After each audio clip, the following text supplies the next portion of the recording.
Welcome to Clara Bikini Supermodel's new erotic lingerie fashion adventure. If you enjoy fierce try-ons and sharp takedowns of Hollywood nonsense, then stay right where you are. We're broadcasting from a snow-covered stone lodge in the Scottish Highlands, where the whiskey flows like Marvel sequels, and the opinions are as transparent as the lingerie we're about to review. Joining me tonight is a woman feared by Disney executives, adored by cynics, and probably already tipsy. The critical drinker, now in glorious lesbian MILF form. She's wearing an open tartan blazer with no bra, cleavage sharp enough to cut through bad dialogue. She said this look represents her review of modern cinema. Bare, cold, and unsupported. I myself went for a sheer violet bodysuit, the kind that says, "Yes, I watched The Godfather." And no, I'm not impressed by The Bachelor. We were halfway through roasting the 50 Shades franchise when we noticed something weird with the security cameras. Static, then rewinds, then zooms. Turns out our assigned guard, Duncan, has a VHS collection of erotic thrillers and a camcorder fetish.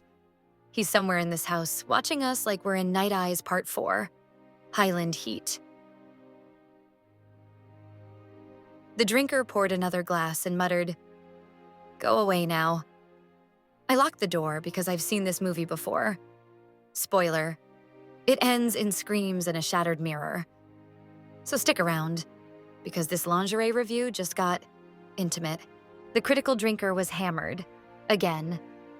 She'd started quoting showgirls as if it were classic noir, and honestly, the only thing more exposed than our lingerie was her liver. I told her we needed to leave the lodge. She called it a reboot of Thelma and Louise. But without the men, the car, or the cliff. I opened the back door. Snow hit my thighs like bad reviews. She followed barefoot with a wine bottle and no pants. We barely made it 5 steps before he appeared. Duncan, our deranged fan-turned-security guard, now dressed like a bargain bin superhero from a forgotten VHS fever dream. Red cape, yellow tights, mask made out of duct tape and delusion. He shouted something about saving us from ourselves, then shoved Welina into the swimming pool like we were in Showgirls 2, freezing boogaloo. While Welina screamed about copyright infringement, I lifted one stiletto and gave him a swift kick right where the costume bulged the most. He squealed like a wet fanboy at a horror con and stumbled backward. I shoved him into the outdoor changing room and slammed the latch. He pounded once, then silence. Weird. Too easy. Welina was still in the water, floating like a busted inflatable MILF. I threw off my blazer, dove in after her, and pulled her out before she could drown in sarcasm and Chardonnay. She looked up at me and said, "You're like Baywatch, but with better dialogue." I almost smiled. The police arrived minutes later, sirens wailing through the Highland night. I pointed them to the changing room, expecting applause and maybe a towel. But the door was wide open.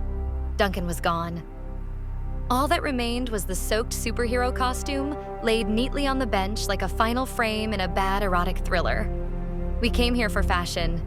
We left with trauma, frostbite, and a drunk critic in my arms. And if you liked that, like, subscribe, and never trust a man who watches you through a VHS monitor.